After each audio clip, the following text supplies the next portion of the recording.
திமுக ஆட்சிக்கு வந்தாவே ரவுடிசம் வந்துடும். இந்த 50 மாத திராவிட முன்னேற்ற கழக ஆட்சியில கொலை கொல்ல திருட்டு பாலியல் வன்கொடுமை நடக்காத நாளே இல்ல. சிறுமி முதல் பாட்டி வரைக்கும் பாதுகாப்பு இல்ல. ஒரு பாதுகாப்பற்ற சூழ்நிலை.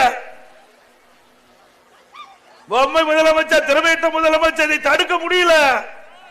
கோவை மாவட்டம், ஈரோடு மாவட்டம், திருப்பூர் மாவட்டத்தில் முதியோர் எங்கெல்லாம் வசிக்கிறாங்களோ அந்த பகுதியில இந்த கொள்ளை கூட்டம் உள்ளே பூந்து அவர்களை கடுமையாக தாக்கி கொலை செய்கின்ற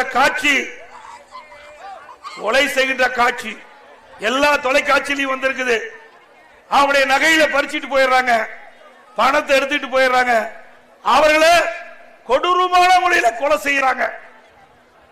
அதை தடுக்க இந்த ஆட்சியில திறன் இல்ல, திறமை இல்ல.